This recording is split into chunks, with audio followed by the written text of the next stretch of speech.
그러니까 이제 노래할 때 이런 조명을 항상 받아서 되게 익숙한데 말할 때 이런 조명이 들어오면 정신이 없어요. 왜 이걸 어떻게 하세요? 그냥 조명은 원래 이런 거 아닌가 하고 있어요. 아, 근데 오히려 저희 작가님은 조명을 더 세게 저 해주세요. 지금 조명이 방송국도 정말 쩍쩍 갈라질 정도로 센 이유가 확실히 화사하게 나오는 것 같아요. 그래서 제가 오늘 좀 세게 해주세요 부탁을 했어요. 사실 저는 꺼도 되는데 저는 말만 나가도 돼요, 사실. 네.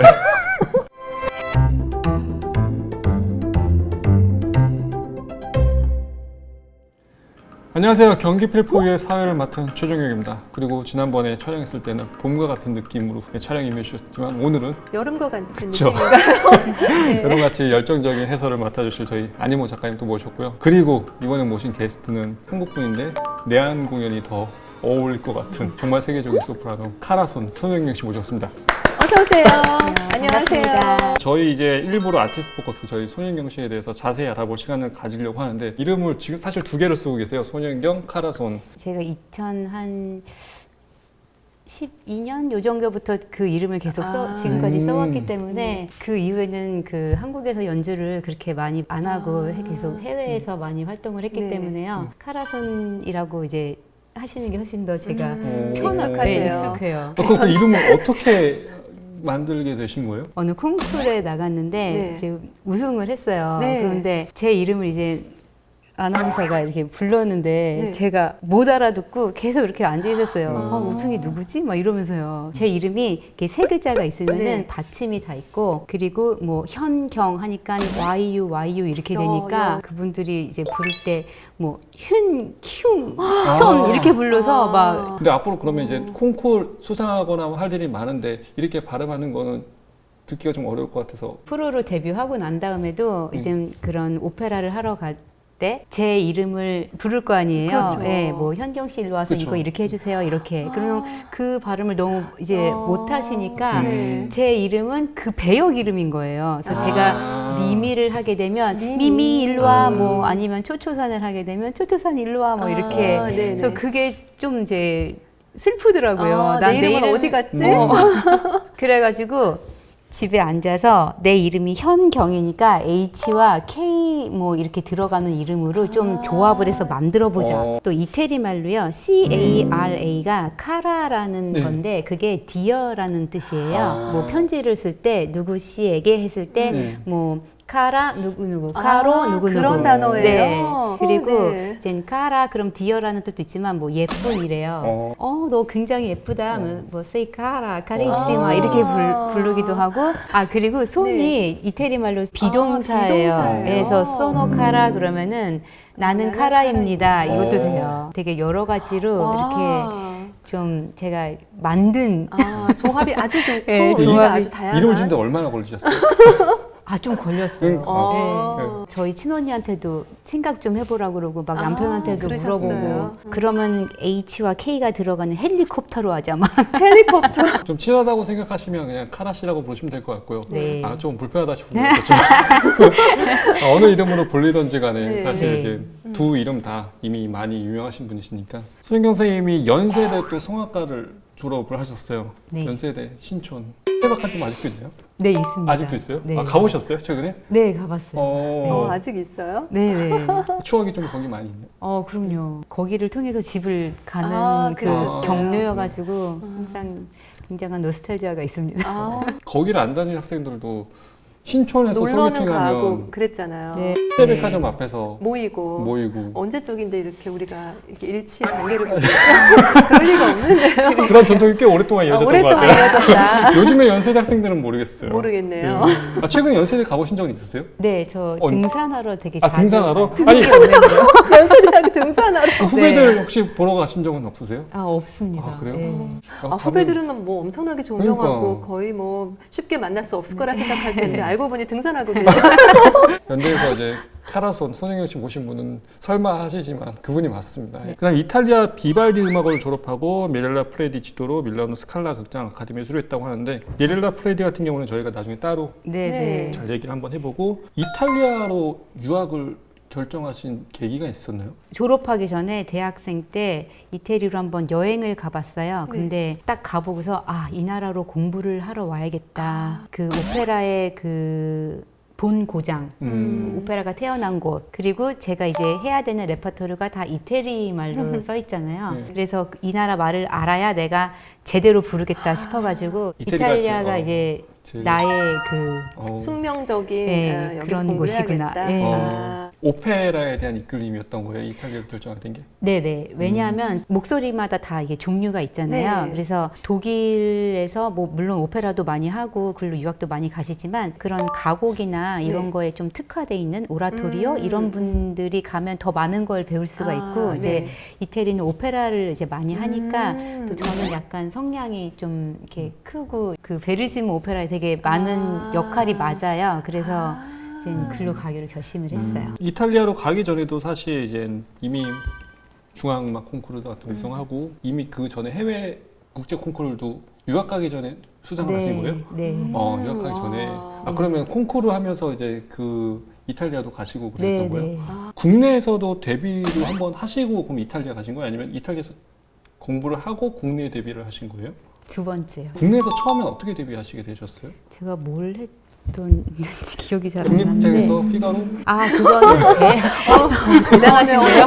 너무 깨알같이 저- 센스쟁이신데요. 아니. 네, 저희 그거는 프로필에 나와 있더라고요. 대학교 때 아. 하는 오페라가 있어요. 네. 그거를 이제 국립극장에서 해서 아. 그냥 아. 그거를 쓴 거고요. 프로로 변신한 다음부터는 제가 와가지고 나비 부인을 했어요. 네. 네. 그때도 초초상. 네네. 어. 근데 또 재밌게 그때 데뷔한 거를 가지고 제가 어느 그 오페라단에서 보내달라고 해가지고 제 걸 네. 보내줬더니 또 거기서부터 이렇게 연결이 돼서 지금 초초산으로 이제 유명해지게 계속, 됐어요. 예. 네. 아. 아니 이렇게 네. 한 배역을 그렇게 오래 하시는 네. 오페라 가수가 유례가 거의 없지 무리 없지 않아요? 않을까요? 정말 초초상은 제일 많이 하신 거 아니에요? 세계에서? 얼마나 많이 하셨어요? 저 한 200번부터는 안 세봤어요. 아마 나비 부인의 초초상 역으로는 네. 전 세계 최다 그러니까. 공연 기록을 갖고 계신 게 아닌가 싶어요. 본인께서 왜 이렇게 나비 부인의 이 초초상 역할로 유독 계속 캐스팅이 된다고 생각을 하시는 거예요? 많이 생각을 해봤어요. 네. 왜 그럴까? 아, 거기서 이제 저를 부르는 이유는 우선 외모적으로 여성이 주인공이기도 하지만 그리고 되게 잘 맞는 것 같아요. 작고 그렇지만 또 제 목소리는 좀 이렇게 얇은 소프라노가 아니라 그 초초사는 굉장히 소녀 같으면서도 드라마틱한 뭔가 비장한 뭐 그런 느낌이 네, 있어요. 그래서 굉장히 이렇게 레인지가 좀 크거든요. 아. 그런 게 잘 맞기도 하고 해서 네, 그렇게 많이 제가 사실 불러주신 한 것 가지 같아요. 이유를 알아요. 나비 부인 이 초초상 역을 손현경님만큼 하는 사람이 없는 거예요. 그러니까 당연히 또 아. 계속 이렇게 하시는 게 아닐까 싶은데요. 사실 나비 부인의 초초상 역이 뭔데 이렇게 대단한가 하시는 분들 계실 것 같아서 특히 이 나비 부인의 초초상 역이 그 처음부터 끝까지 거의 계속 뭔가를 하잖아요. 다른 오페라에 비해서 저만 비중이 나오는 굉장히 너무 커요. 커요. 초초상의 네. 비중이 그러니까 이제 뭐 스태미너 네. 이런 게 좀 받쳐줘야 되고 그냥 노래를 잘하는 것만으로도 안 되는 뭔가가 네. 더 아주 비중이 있는 보통 그런 오페라들이 역이에요. 그럼 주역이 많으면 10명 이상 네. 되기도 하는데 네. 주조연까지 합치면 네. 그럼 나비 부인 특히나 주연의 비중이 엄청 큰데 그 중에서도 초초상의 비중이 압도적이어서 그 상대 거죠? 그 남자 그 해군 네. 장교 같은 경우는 뭐 하는 게 없죠. 아리아 하는 게 그 나비 부인 오페라는 초초상이 다 한다. 다예요. 정말 1부터 몇 가지 다 하는 걸로 제가 알고 있어요. 그래서 보면은 저걸 다 어떻게 하지 하는 놀라움 뿐이에요, 정말. 나비 부인의 초초상 손현경 씨 카라손을 캐스팅하면 네. 뭐 90%는 성공이다. 그렇죠. 맞아요. 90%가 나비 부인 나오기 때문에. 아니 이거 네. 프로덕션 입장에서는 네. 실패가 없으려고 없는 하면 거죠. 특히나 이 나비 부인이라는 초초상의 캐릭터는 이미 검증된 사람을 캐스팅할 수밖에 없기도 그렇다는 하겠네요. 얘기죠. 네. 그래서 더 대단한 한 역할을 그냥 많이 한 게 아니라 대단한 역할을 많이 했다. 저희가 어떻게 얘기 나누는 게 좀 마음에 드시나요? 너무 네, 이렇게 해도 되나 싶을 정도로 네. 이렇게 해서 팩트만 전달하는 거 맞죠? 미렐라 프레디라는 선생님을 만나는 게 또 데뷔랑도 연관이 되시다고 네, 네, 제가 맞습니다. 기사를 본 것 네. 같은데 그럼 미렐라 프레디 선생님은 어떻게 만나게 되신 거예요? 제가 원래 대학교 다닐 때부터요, 제가 제일 좋아하는 소프라노였어요. 언젠가 저 사람이랑 공부를 할 수 있을까? 막연하게 이렇게 네. 꿈을 갖고 있다가 7, 8년 유학을 하고 나서 사실 이제 저도 어려운 일도 있었고 막 노래를 그만둘까 막 이런 아. 생각도 막 하다가 제 남편이 야, 한국 귀국하기 전에 한번 가봐. 이제 그렇게 된 거예요. 마스터 클래스를 그때 또 딱 하더라고요. 네. 그래가지고 마지막으로 선생님이라도 한번 보고 내가 귀국을 할까 이제 이러고서는 네. 마스터 클래스를 찾아갔어요. 그래서 거기서 오디션을 하는데 제가 그때 그 아기를 낳은 지 얼마 안 돼가지고 제가 1번으로 부르고 다시 아기를 보러? 아기 밥을 주러 이제 몇십 명이 앉아 있었는데 누가 먼저 해서 제가 손을 딱 들고 저 아기 밥 주러 오게 됩니다. 그렇게 말씀하셨어요? 네, 모유수유를 하게 돼서 그 손을 세상에. 들고 아리아를 딱 불렀어요. 네. 진짜 너무 일본어로. 재밌게 네. 그 초초산 아리아를 불렀어요. 네. 정확한 곡을 선정하신 거네요. 네. 근데 본인을 잘 표현할 수 있는 되게 많은 곡이 있었는데 네. 그냥 그거를 그냥 저도 왜 그랬는지 모르는데 그 노래를 불렀어요. 근데 선생님이 너무나 좋아해 주시면서 제가 끝나고 딱 나왔거든요. 네. 네. 근데 쫓아 나오셨어요. 그래서 제 손을 잡더니 나랑 공부하자 그러셨어요. 그냥 알아볼 수밖에 없었던 거잖아요.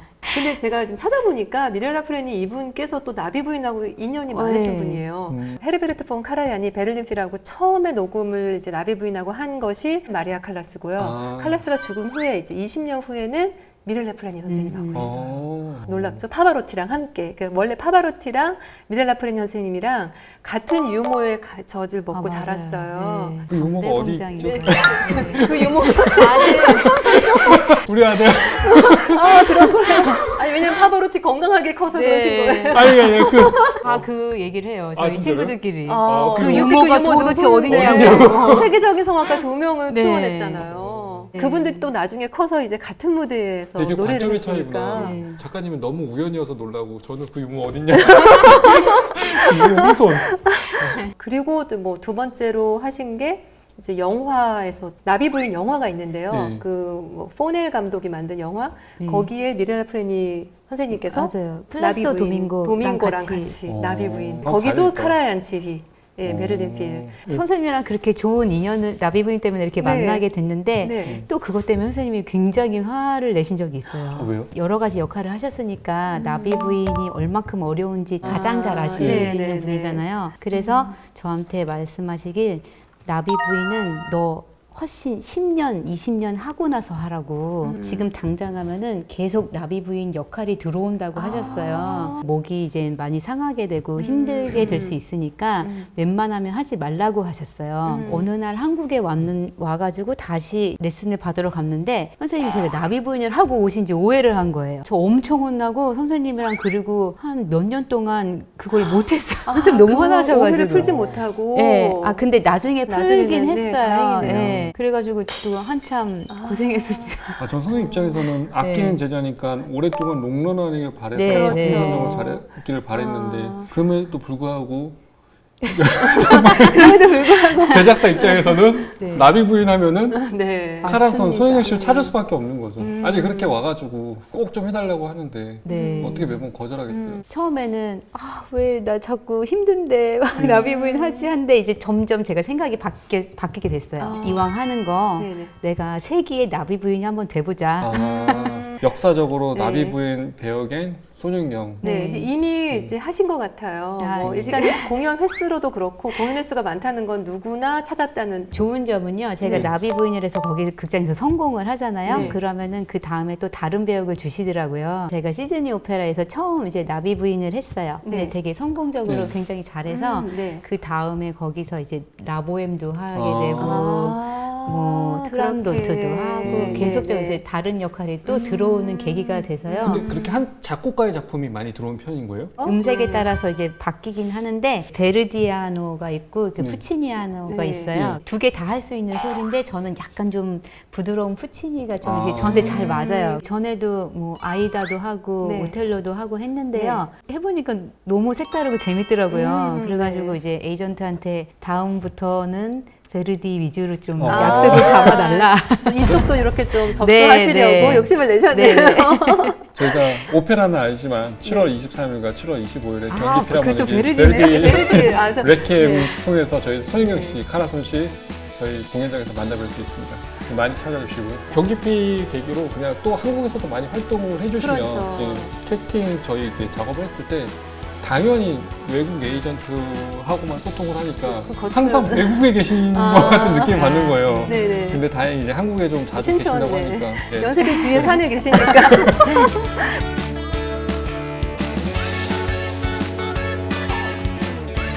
해외 오페라 그 프로덕션의 개런티가 어느 정도 될지 저는 그게 사실 좀 궁금한 게. 세금을 너무 많이 떼가지고. 아, 세금 많이 떼요? 거기서 네. 40%를 떼고 받아요. 세금만 40%요? 네, 좀 더 되는 걸로 알고 있어요. 호주가 참 호주머니가 아, 두터워졌을 것 같네요. 호주뿐 아니라 유럽에서도 이제 그렇게